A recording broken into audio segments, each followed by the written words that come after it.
Alright, this is kind of a new video format for me, but I do think it's important to talk about, any potential up-and-coming meta-relevant decks in the Pokemon TCG. I believe we are in the Sword and Shield through the most recent Brilliant Stars format.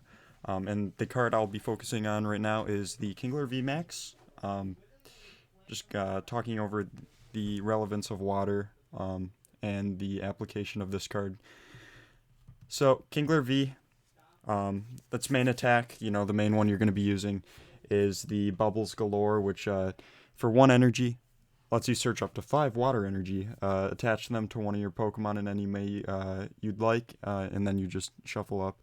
It has an additional attack to deal 240 damage, and then 30 to itself, so that's pretty good attack right now, I'd say. And then Kingler V is the Failing Bubbles is the same attack as Bubbles Galore, except now it's on a coin flip with a 200 damage identical attack. So obviously you could use the Kingler V. I've seen some people, and I haven't seen much use of it, but from what I have seen, they're pairing it with some of the cards I'll go over later. But they're also just running 4-2. I'm not sure if that's correct. I might, in my deck, either just run the obvious 4-3 or 3-2, 2-2. I've been leaning towards 2-2 lately for a lot of my lines on the V Pokemon, like support setup, and so Arceus, and now this, I'm thinking I'm going to be having as a 2-2. So the current water support has been pretty stale lately, so we've been using Frostmoth. Hasn't seen much use lately, but it was used to accelerate, just dump all the water energies in your hand onto your board. Melanie is, of course, a very, very good supporter card in a lot of decks. It sees a lot of play in the Rapid Strike Urshifu right now with the Inteleon engine, accelerating water energy from your discard pile onto one of your Pokemon V and then drawing 3 cards. We just got the Lumineon V. This isn't specific to water. This is just a Tapu Lele GX. Just search for any supporter card in your deck, add it to your hand. You can use it in this deck just because I'm going to be focusing on the water side of things to deal 120 and then shuffle into the deck. It's a good way to recycle the ability, over and over. If you have an extra quick ball, you can draw into, you can just find it again and search for your boss's orders, your Melanies, Marnies, whatever supporter counts you're playing in your deck. And then Bucket was used previously to search just 2 water energy cards, a lot better than the current energy search that other decks are using. So setup cards that can go alongside with this, obviously you have the Sobble engine, an Arceus V-Star. Arceus V-Star is incredibly strong right now. It has its own energy acceleration for 3 energy. It's a 2-prizer, so it's nice. And it allows you to search for any 2 cards and put them into your hand. I'm not sure if you'd want to play this alongside Kingler just because you might be trying to accomplish so much. I don't know how much you're trying to do with your decks right now. If you're trying to keep it more on the simple side, you might just run Kingler with the attacking cards that I'm going to show. Sobble, the Inteleon line, is very, very good. Finding your pieces, thinning your deck is very easy with that. Seeing a lot of play again right now. Both are very strong options. Arceus is, of course, you're giving 2 prizes. Sobble is 1 per each, and it's pretty easy if you do choose to go with the the Ice Rider line to fill up your bench with it. And then Glimwood Tangle is just there. I have it here to show, I'll be showing off Wailord V, and the Kingler V, just being able to re-roll if you fail the heads, making it more likely that you'll get the desired outcome out of your attack. It would really suck for you to have to attack with Kingler V, and then fail it. A lot of the times if you're going second, you're not going to have the V max set up yet. So if you can get a Tangle down and just raise the odds of you hitting the 5, that is incredibly strong. So these are attackers and just kind of targets, I think, that are good for the attack. So Kingler vmax, of course, if you have another one down, you can just put it on yourself. Yeah, it says up to 5, so you can just put the 3 on there. So that's what you'll mainly be doing for the Kingler vmax. I have the Whalelord V. That's it used to be a very hard energy amount to hit previously. Just getting 4 out of the deck, of course, is very strong. And there's the coin flip attack I was talking about. Flipped up to 3 coins, 120 for each head. That's a maximum of 360 damage, which is very, very good. Nothing's going to be surviving that except for, I believe, Snorlax and Eternatus if they have the one tool on that gives them an additional 30 HP. Calyrex V, of course, if you choose to play the Inteleon line, this is very strong. So you can fill your bench up, and then you can, either do Ride of the High King, which is usually what you do, and then Max Lance is let me make sure. I'm going to double check. The images I found weren't super high res. I just want to make sure I'm reading it right.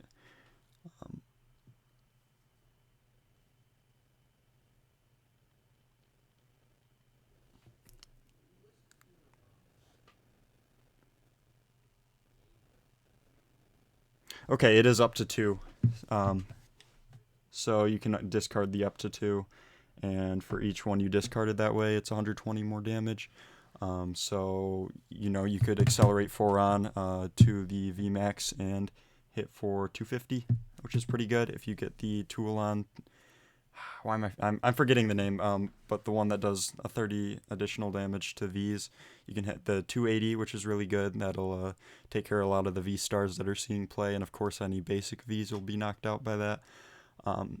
The problem is, do you want to run a bunch of 3 prize lineups, and then if you're playing a bad matchup, all they need is 2 knockouts from 2 VMAXs?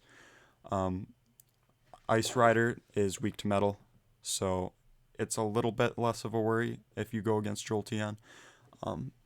But there are still good metal decks right now. Zacian is still seeing a little bit of play, or at least around me. Stunfisk as well.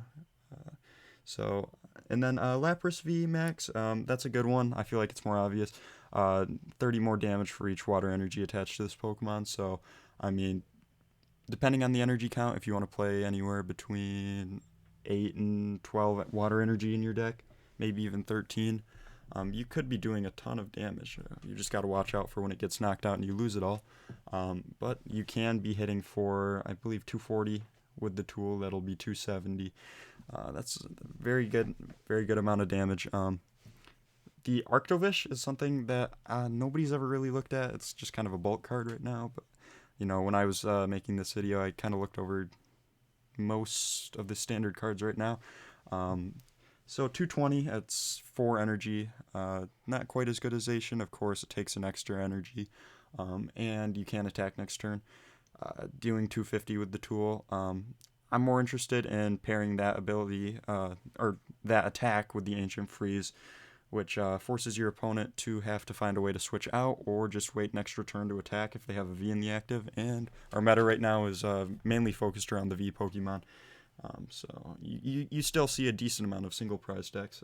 And 80 isn't a very high damage, but with the tool that'll be 110. Still, that's not super good.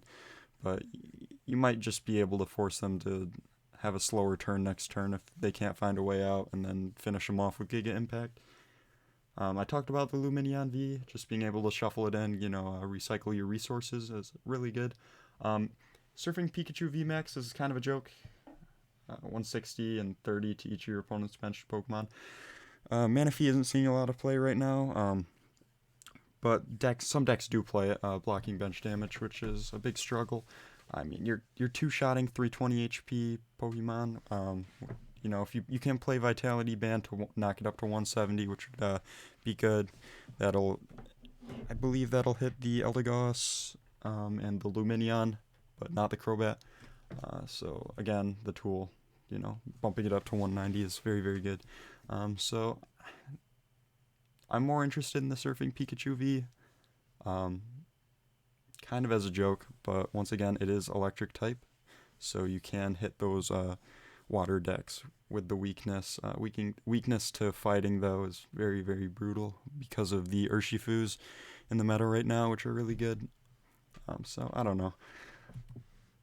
The single prize targets for this, which I kind of thought were interesting. Starmie, not so much. I put that in there just as a show of options. Discard any amount of water energy from this Pokemon. Then for each energy discarded this way, choose one of your opponent's Pokemon and do 30 damage. So if you get one attack off with Kingler, that'll be 150. Two, that's 300 on a single prizer stage 1. Extreme Freeze is cool from Kyurem. Discard any amount of water energy from this Pokemon, 60 for each card you discarded this way. So say you hard attach for turn on Kyurem, and you have set up the Kingler vmax to do the ability to, or attack to set 5 water energy on it. That is 300 damage. If you get any more off, if this Kyurem has lived for more than a turn and you do an extra, that's 360. So that's going to be doing a lot of damage, especially just Dragon type being where it is right now. This hasn't seen a ton of play so far. I mean, I did see some builds with the Frost Moth earlier, but I would suggest the Kyurem. Another really popular one that I think is really good is the Kingdra. 40 for each water energy attached to this Pokemon. It's a single energy cost, so you don't have to worry about getting the steel into your deck. But its ability is more interesting. So when it gets knocked out, which is inevitable, you can move all the water energy to another one of your Pokemon, so they're still in play. It is a stage 2, so you would have to play the rare candy stuff with it. You could, but paired with the Sobble and the Arceus, if you choose to go either one of those ways, it should make it considerably easier to set up the Kingdra, especially if you can get 2 going. You know, if they don't have something that can knock them both out at once, which I kind of highly doubt it based on how spread decks are doing right now, it should be pretty good. Some support cards, which I think are cool. Wash Energy. It's the special energy right now. I believe you can accelerate it from the deck. I'll have to double check later. I forget how special energy are treated in the deck. But the Manaphy, bench barrier, I think it's really underrated right now. I think it's a good one to have. Rare Candy, of course, and Evolution Incense. That's for the, Arceus or the Sobble lines, if you choose to play that. I think Choice Belt is a really big one. Glimwood Tangle. Energy Accelerator. If your Pokemon does get knocked out, you can put the 5 back into the deck. Melanie, of course, very good. Energy Acceleration. And then Cheryl is just there to heal off. If you pair it with the Energy Accelerator, you should be, I'd say when you use this mid to late game, just so you can avoid getting knocked out, it's pretty good. You can just energy recycler all the energy back into the deck. And of course, if you don't heal, say you're playing the Kingdra, if you just need to heal your Kingler if it survived, it's pretty good, because at that point you're just losing 1 energy if you just used it for the attack. So weak matchups, of course, would be Jolteon VMAX, dealing 200 and 100 to the bench because of weakness. So interestingly enough, it's not going to knock out the Kyurem or the Kingdra. It's going to have to 2-shot both of them, which is kind of nice. When they're on the bench, when they're in the active, they're getting knocked out at once. Raichu V is something that I'm going to have to kind of watch right now. I know leading up to Brilliant Stars and the first weekend, it's been seeing some play. I think some people are probably just labbing it out and seeing how to play it right now. But that's a very good card you have to watch for. 200 HP, so it should be nice and easy to get the knockout on. But it is just a basic for 2 prize.